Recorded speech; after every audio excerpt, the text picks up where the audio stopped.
This might shock you, but addiction does not have to end your relationship. Let's talk about it. I am sorry. I am so fucking sorry, y'all, because the truth of the matter is, I'm sick. That nigga named Big Sarge, who she thought was so damn interesting, is sick. I have a sex drive that's ultimately driven me to loneliness. It made a judge force me to admit myself to sex anonymous, and that's some real shit. I have a gambling problem, and I'm a clinically diagnosed alcoholic. And the problem is that it almost cost me my family and shit. But the sad part is, it took me almost 20 years just to realize that shit.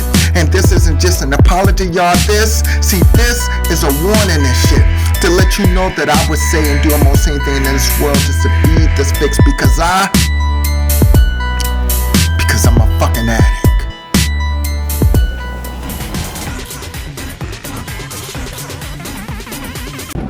What's up, fam?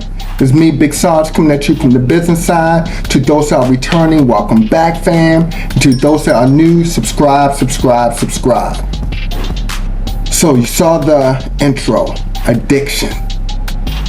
So it's a topic that I want to go ahead and do a video on. Got many super chat questions in reference to it, coming from the 50 Shades of Grey video. So if any of you have seen the 50 Shades of Grey video, it's a video where I discussed that there are more things out there that's just as dangerous or threatening to a relationship than infidelity. And one of those things was addiction.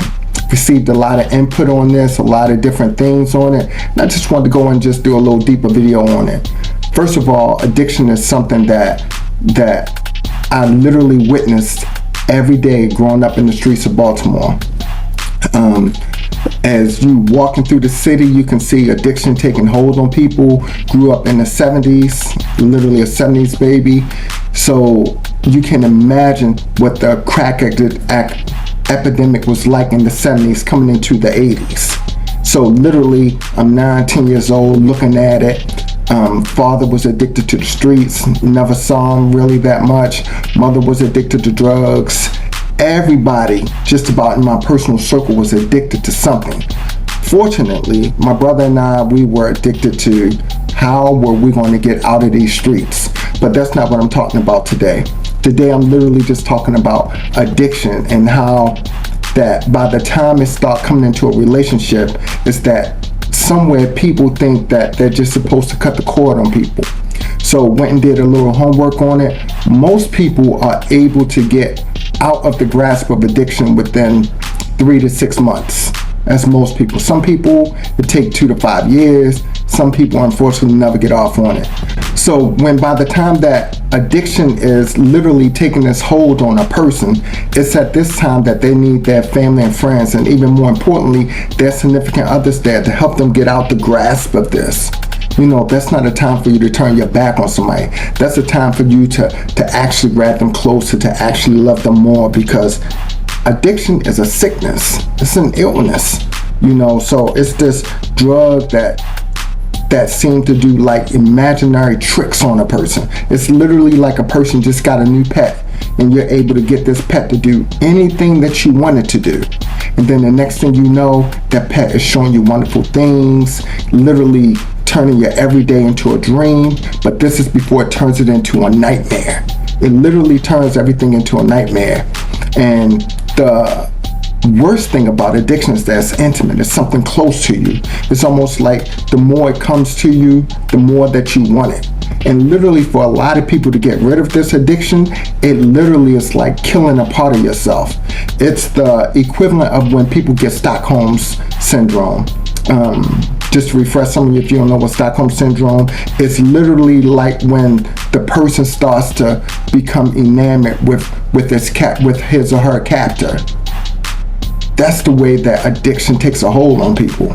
So when by the time you have addiction taking this hold on people, it's that time that we as their significant others need to come in, grab them, get them out of it, you know, help them through it, you know, because there are all kinds of addictions that people need help through. They don't realize that they're doing it.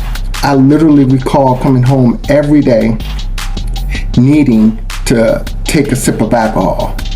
That sip turned into 2 sips. 2 sips turned into 3 sips. 3 sips turned into, next thing I know, I was doing about a pint a day. literally.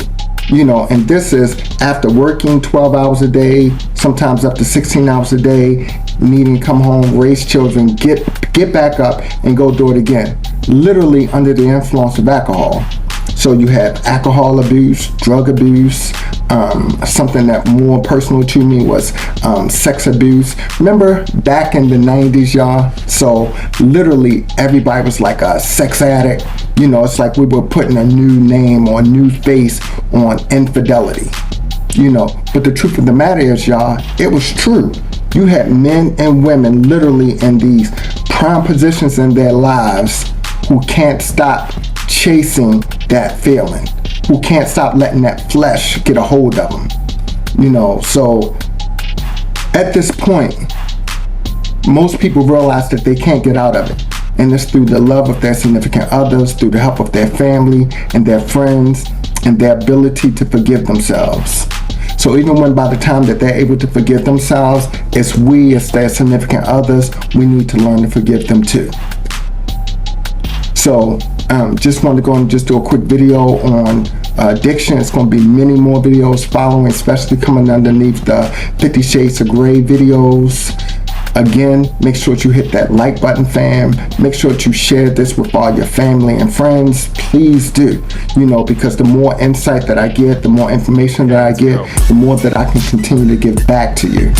So this is Big Sarge, fam, and I'm out.